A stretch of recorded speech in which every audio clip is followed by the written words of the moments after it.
Hello，大家早晨啊！點解我今日會講粵語呢？因為我今日去香港。我上一次去香港係19年之前，疫情之後我就冇去香港。哇，都6年嘞喎！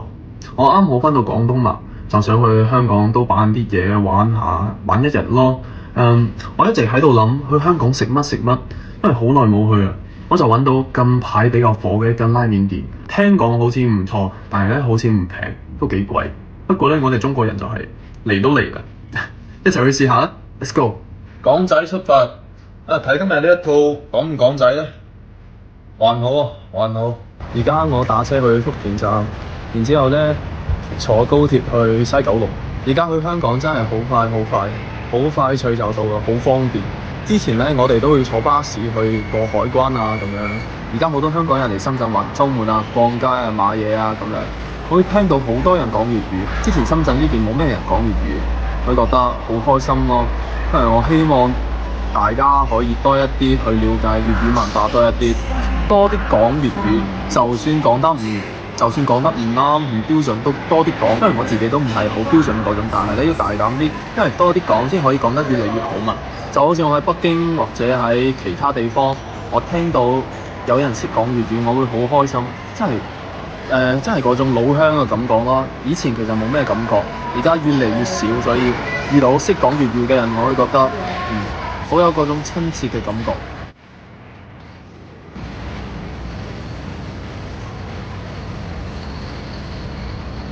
頭先出海關嘅時候咧，身份證過期就等咗好耐，但係咧仲有好多事過海關嘅時候，我就唔喺度講咁多啦。但係咧好 drama，好複雜。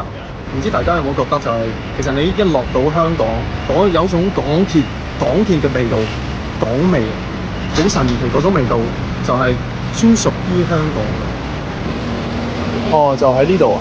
呢度。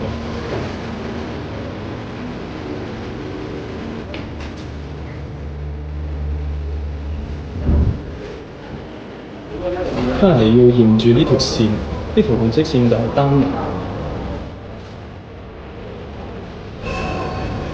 都係咁樣發呢個單俾你，然之後咧喺呢度排隊，呢度排隊可能等住一位啊兩位咁樣。我揀嘅就係紅色線呢個一個人坐嘅地方咧，都係咁樣，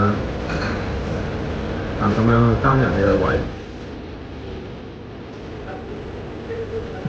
哇！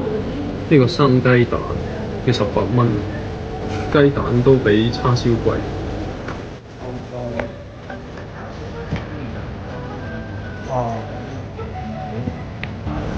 都係咁樣一位，好安心。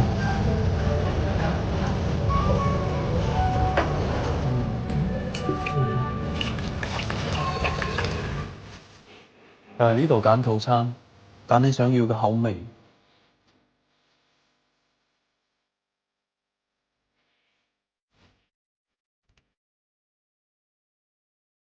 我點完啦，老實講咧，點完真係心痛。300蚊拉麵真係好心痛，好 Q 貴啊！算啦，嚟都嚟。其實我覺得香港人係好容易分辨出嚟嘅，因為我睇到就係、我認一個可能係咪香港人大概嘅感覺咧，就係大家旅行啊或者出門啊，就會背個書包啦，有個書包背心或者好簡單嘅 T-shirt。然之後咧，戴個眼鏡，頭髮整得咁樣斜，好似兔子咁樣。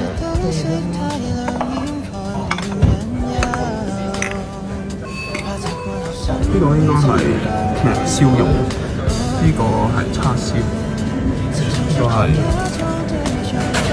紫菜、雞蛋、海碟、乾椒。仲有呢個係咩啊？甜品好似係抹茶。會唔會突然之間喺香港街上邊走住，遇到 Eason、湯令山啊、MC 啊、張敬軒啊、學友啊，話哇，我想送俾你一張飛。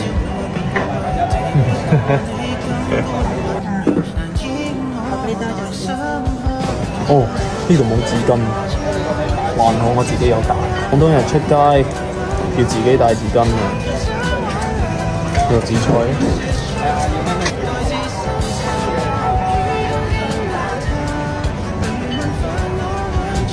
試下呢個湯先，好香嘅骨頭湯嘅味道。但可能有啲 friend 會覺得有啲鹹咯，我覺得 OK 嘅。我就推介大家嚟點咧，就都係正常咁樣普通呢個湯底，我覺得普通會啱啲咯。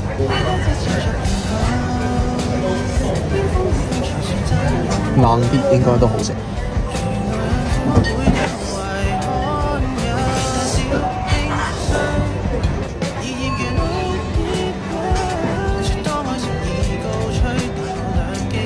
呢個係豬肉吧？豚肉燒。哦，呢個都68，大家得啦。帶出去啦！帶出去俾你哋睇啊！哦，呢個都仲未放落去，錯。咁樣浸一浸大片嘅叉燒。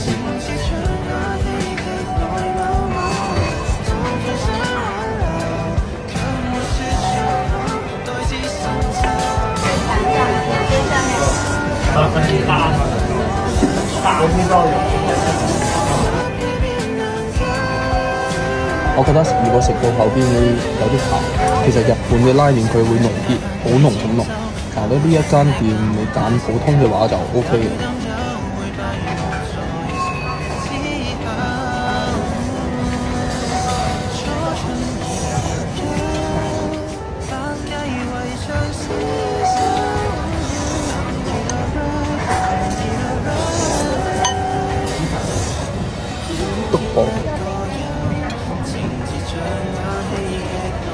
18蚊港紙一個雞蛋，我喺大陸可以買咁多，好貴啊！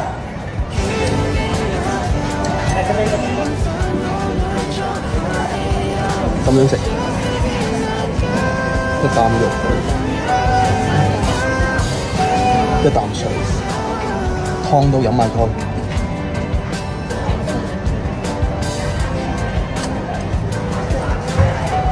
其實湯係好飲嘅，但係好鹹咯。而家我咧就建議咧，大家嚟呢度點嘢就係、最普通一個拉麵咯。其他嘢小食你想再點咧都可以做嘅，係唔錯嘅，就係、有啲鹹。哇，白光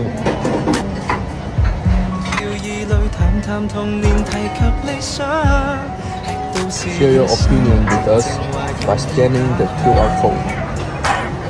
我覺得應該好多人係反映太鹹啦，我荷包頂唔順，鍾意嘅話就嚟香港消費 OK 啦，幾鍾意嘛？香港都係唔錯幾好。我全部食晒啦。今次我其實都喺度諗 BGM 要揀咩 BGM 咧？揀好多 BGM 粵語歌咧，但係揀唔過嚟就求其放兩首啦。